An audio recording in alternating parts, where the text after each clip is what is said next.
estudo do livro de Mateus. Hoje, no capítulo 13, nós vamos meditar em 7 parábolas. Olha que bênção! Pega a sua Bíblia, pega seu material de estudo, vem comigo estudar o livro de Mateus. Vamos dar continuidade, né?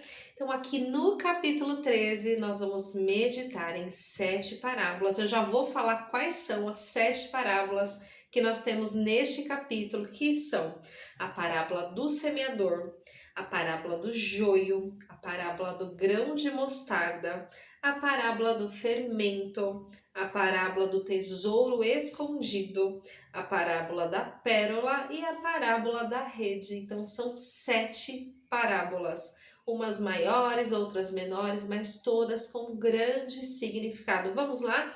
Pega a sua Bíblia, Mateus, capítulo 13, nós vamos ler primeiro dos versos 1 até o verso 9. Aqui nesse contexto, Jesus ele precisou se distanciar um pouquinho aí da multidão. Tinha muita gente para ouvir Jesus, então ele entrou no barquinho, se distanciou um pouquinho. Cada vez mais pessoas queriam ouvir o que Jesus tinha para ensinar e as pessoas ficavam maravilhadas com os seus ensinamentos. Vamos lá, vamos para a palavra? Versos 1 ao 9 diz assim: Tendo Jesus saído de casa naquele dia, estava sentado junto ao mar. E ajuntou-se muita gente ao pé dele, de sorte que entrando num barco se assentou e toda a multidão estava de pé na praia. E falou-lhe de muitas coisas por parábolas, dizendo: Eis que o semeador saiu a semear. E quando semeava, uma parte da semente caiu ao pé do caminho, e vieram as aves e comeram-na, e outra parte caiu em pedregais, onde não havia terra bastante, logo nasceu, porque não tinha terra funda. Mas vindo o sol, queimou-se e secou-se, porque não tinha raiz. E outra caiu entre espinhos, e os espinhos cresceram e sufocaram-na. E outra caiu em boa terra e deu fruto, um a 100, outra a 60 e outro a 30. Quem tem ouvidos para ouvir, ouça. Então nós vemos aqui que Jesus usa na parábola um exemplo de um semeador que lança suas sementes em vários tipos de solos. Nós podemos meditar aqui em 2 fatores. O primeiro é que nós vamos plantar a semente do Evangelho, a palavra, em diferentes corações. E o segundo é que olha o poder que a semente tem. Uma semente tão pequena, ela pode se transformar em uma árvore muito grande. E esse é o poder que o Evangelho, que a palavra tem de transformar as vidas, transformar corações. Vamos ler os versos 10 e 11, diz assim: Acercando-se dele, os discípulos disseram-lhe: Por que falas por parábolas? E ele, respondendo, disse-lhes: Porque a vós é dado conhecer os mistérios do reino dos céus, mas a eles não lhes é dado. Então, olha só que interessante. O povo, a multidão aqui representa as pessoas que não querem se comprometer. Elas querem os benefícios do evangelho, mas elas não querem abrir mão de suas vidas, não querem abrir mão do seu pecado, não querem abrir mão de suas vontades. Ou seja, quando você se torna um discípulo de Jesus, você abre mão da sua vida, você renuncia o pecado, você renuncia este mundo, você renuncia ao pecado. E aqui diz que Jesus lhe concederá conhecer os mistérios do reino dos céus. Você terá conhecimento de coisas que nem todo mundo terá conhecimento. E esse conhecimento vai fortalecer a sua fé. Olha que tremendo. Vamos ler o verso 12, diz assim: Porque aquele que tem se dará e terá em abundância, mas aquele que não tem, até aquilo que tem lhe será tirado. Então, aqui no verso 12, se você buscar o conhecimento em Deus, renunciando os prazeres deste mundo, abrindo mão da sua vida, das coisas que você tem mais apego por Cristo, mais lhe será dado. Mas, ao contrário, cada vez menos você terá. Vamos ler agora o verso 13, diz assim: Por isso lhes falo por parábolas, porque eles vendo não veem, e ouvindo não ouvem, nem compreendem. Então, aqui no verso 13, a mensagem de Jesus era simples. Jesus veio salvar o mundo e só há salvação em Jesus. Mas as pessoas elas acabam colocando muitos empecilhos para não crer, elas colocam muitas desculpas para não seguir a Cristo. E nós conseguimos enxergar aí duas funções das parábolas. A primeira é revelar as verdades para quem realmente deseja saber. Como os discípulos que tinham o coração aberto, que perguntavam, queriam, eles desejavam conhecer mais. E também a parábola tem aí a função de ocultar a verdade daqueles que tinham um coração fechado. Olha que interessante. As mesmas parábolas escondiam a mensagem daqueles que viam apenas como histórias comuns, sem interesse real, na verdade, espiritual, que aquela parábola tinha o ensinamento que Jesus estava mostrando ali. Então, Deus não queria esconder nada de ninguém, mas por falta de abertura do coração, aí impedia essa compreensão. É muito poderoso.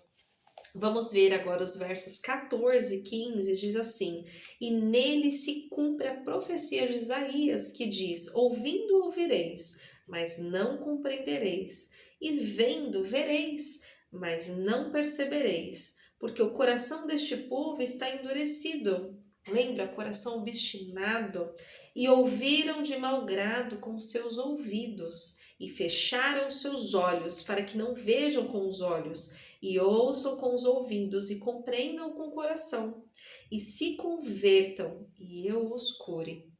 Então aqui Jesus está citando a passagem de Isaías, capítulo 6, versos 9 e 10, né? Então as pessoas não querem dar ouvidos à palavra de Deus, as pessoas têm oportunidade de conhecer o Evangelho, viver o Evangelho, mas rejeitam.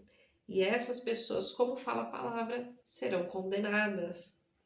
Vamos ver os versos 16 e 17, diz assim: Mais bem-aventurados os vossos olhos, porque veem, e os vossos ouvidos, porque ouvem. Porque em verdade vos digo que muitos profetas e justos desejaram ver o que vocês veem, e não ouviram, e ouvir o que vocês ouvem, e não ouviram.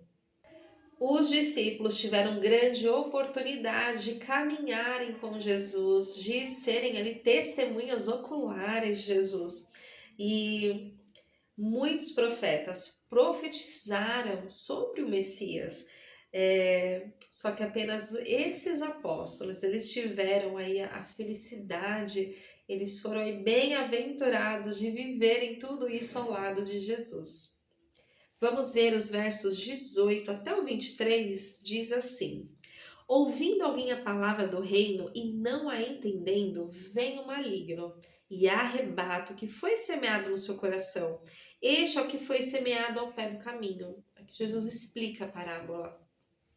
O que foi semeado em pedregais é o que ouve a palavra e logo a recebe com alegria, mas não tem raiz em si mesmo, antes é de pouca duração. E chegada a angústia, a perseguição, por causa da palavra, logo se ofende. E o que foi semeado entre espinhos é o que ouve a palavra, mas os cuidados deste mundo e a sedução das riquezas sufocam a palavra e fica infrutífera.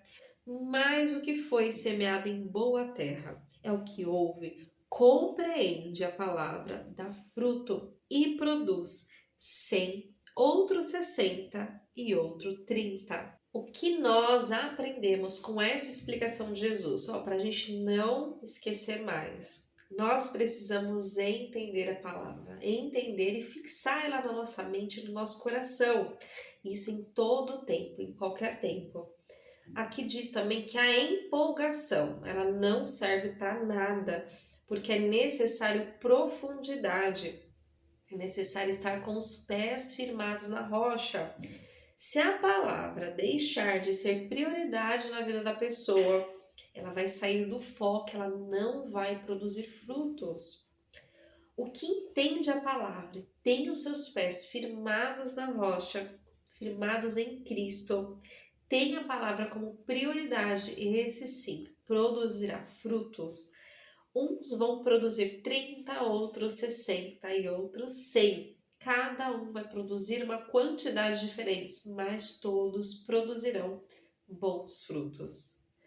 Agora a parábola do joio, está lá no verso 24, nós vamos ler do 24 até o 30 e diz assim: Propôs-lhes outra parábola, dizendo: O reino dos céus é semelhante ao homem que semeia boa semente no campo.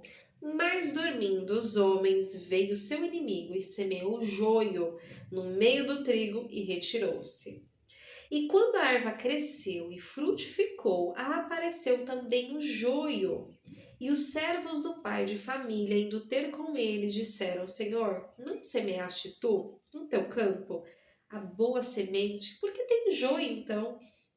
E ele lhes disse: O inimigo é quem fez isso. E os servos lhe disseram: Queres, pois, que vamos e arrancamos? Ele, porém, disse: Não, para que ao colher o joio não arranque também o trigo com ele. Deixai crescer ambos juntos até a ceifa. E por ocasião da ceifa direi aos ceifeiros: Colhei primeiro o joio, atai-o em molho para queimar, mas o trigo ajuntai-o no meu celeiro. Muito interessante essa parábola, que ela nos mostra que até um certo momento nós não conseguiremos diferenciar o joio do trigo. O trigo é uma planta boa, que nutre, sustenta e representa aqueles que recebem a palavra e dão fruto. O joio é uma planta que, quando pequena, ela imita o trigo, mas ela é uma erva daninha. Quando chega a fase do fruto, é aí que a diferença aparece, porque é por isso que o agricultor da parábola fala: espere até a colheita, para que não arranque o trigo junto com o joio. E aí, nós vamos pular alguns versos, depois nós vamos voltar, nós vamos lá para os versos 36 até o 43, que é onde tem a explicação dessa parábola. Vamos ler? Então, tendo despedido a multidão, foi Jesus para casa e chegando ao pé de seus discípulos, dizendo: Explica-nos a parábola do joio no campo. E ele respondendo disse-lhes: O que semeia a boa semente é o filho do homem. O campo é o mundo e a boa semente são os filhos do reino. E o joio são os filhos do maligno. O inimigo que semeou é o diabo. E a ceifa é o fim do mundo. E os ceifeiros são os anjos. Assim como o joio é colhido e queimado no fogo, assim será na consumação deste mundo. Mandará o Filho do Homem os seus anjos, e eles colherão do seu reino tudo o que causa escândalo, os que cometem iniquidade, e lançá-losão na fornalha de fogo. Ali haverá pranto e ranger de dentes. Então os justos resplandecerão como o sol no reino de seu Pai. Quem tem ouvidos para ouvir, ouça. Essa parte aqui que fala da ceifa, nós lemos lá em Apocalipse, capítulo 14, verso 14. Então aqui Jesus traz a explicação dessa parábola. Vamos ver. Então Jesus vai para casa e seus discípulos perguntam: nos explica essa parábola, né, do joio. Então Jesus explica que o inimigo que semeou esse joio é o diabo. Então o joio que está nas igrejas, por exemplo, foi enviado pelo diabo. Olha que forte isso. Muitas pessoas hoje que estão aí nas igrejas, né, nos ajuntamentos aí das celebrações que os cristãos fazem, são influenciadas pelo inimigo para causar transtornos, para causar inveja, desavenças. Em toda a igreja vai crescer o joio e o trigo. Então Jesus explica que no final desta era, na consumação, do mundo, ele vai julgar o mal. O joio vai para o inferno e o trigo vai para o reino de Deus. Então nós temos aí que tomar muito cuidado para nós não julgarmos as pessoas, porque Deus conhece o coração. Nós podemos sim conhecer as pessoas pelos frutos que elas dão, assim como Jesus nos ensinou a reconhecer os verdadeiros e os falsos profetas. No verso 31 e 32, nós temos a parábola do grão de mostarda. Vamos ler? Diz assim: outra parábola lhe propôs, dizendo: o reino dos céus é semelhante ao grão de mostarda, que o homem, pegando nele, semeou no seu campo, o qual é realmente a menor de todas as sementes, mas crescendo é a maior das plantas e faz-se uma árvore, de sorte que vêm as aves do céu e se aninham nos seus ramos. A semente que Jesus plantou há 2000 anos, ela cresceu, ela germinou e ela se tornou grande, ela chegou até nós. É impressionante o poder de transformação da semente, da palavra. E aqui fala que ela se transforma, né? De tão pequenininha, ela se transforma numa grande árvore, um grande arbusto, que ela é capaz de até abrigar pássaros. Então, se Deus pode transformar essa semente tão pequena, o que Ele pode fazer nas nossas vidas, o que Ele pode transformar aí na sua vida, na vida da sua família. Vamos para a parábola do fermento. É um versículo, está lá no verso 33 e fala assim: outra parábola lhe disse: o reino dos céus é semelhante ao fermento, que uma mulher toma e introduz em 3 medidas de farinha até que tudo esteja levedado. Nessa parábola, o fermento ele não é o mesmo no sentido do fermento dos fariseus, mas aqui fala sobre a mensagem do evangelho, do poder de transformação que a palavra tem. Quantas pessoas que nós conhecemos que eram improváveis e pela pregação da palavra, pelo poder do evangelho, hoje se tornaram bênção na vida de milhares de pessoas. Então é esse sentido aqui da parábola do fermento. Vamos ver os versos 34 e 35? Tudo isso disse Jesus por parábolas à multidão, e nada lhes falava sem parábolas, para que se cumprisse o que fora dito pelo profeta, que disse: abrirei em parábolas a minha boca, publicarei coisas ocultas desde a fundação do mundo.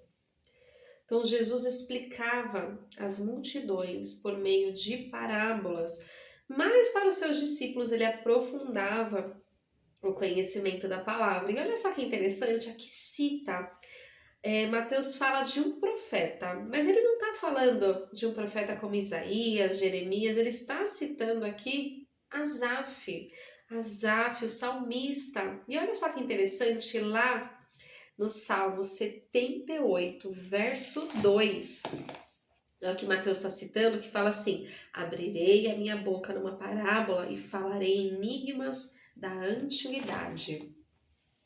Asaf era um levita, músico e poeta no templo. E na tradição judaica, ele é chamado de vidente, como fala lá em 2 Crônicas, capítulo 29, verso 30.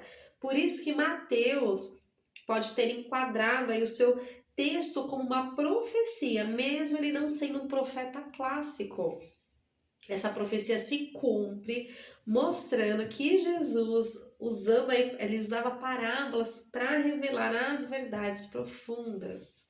Como nós já lemos os versos 36 a 44, agora nós vamos falar da parábola do tesouro escondido. O verso 44 diz assim: também o reino dos céus é semelhante a um tesouro escondido num campo, que um homem achou e escondeu, e pelo gozo dele vai, vende tudo quanto tem e compra aquele campo. Então aqui, nessa parábola pequenininha, né, tá falando que quando nós encontramos a Cristo, nós encontramos o nosso maior tesouro. Nada é mais precioso do que Jesus. E eu tenho uma pergunta para deixar para você. Você reconhece o tesouro que você encontrou? Vamos para a parábola da pérola, versos 45 e 46 diz assim: Outro assim, o reino dos céus é semelhante a um homem negociante que busca boas pérolas e encontrando uma pérola de grande valor, vendeu tudo quanto tinha e a comprou.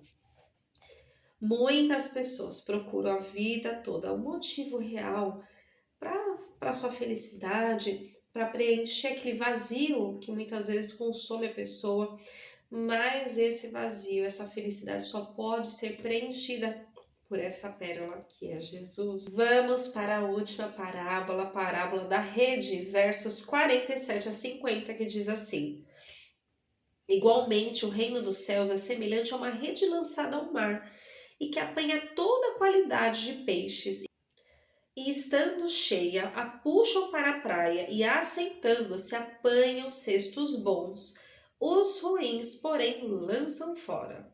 Assim será na consumação dos séculos. Virão os anjos e separarão os maus de entre os justos e lançá-lo-ão na fornalha de fogo, e ali haverá pranto e ranger de dentes.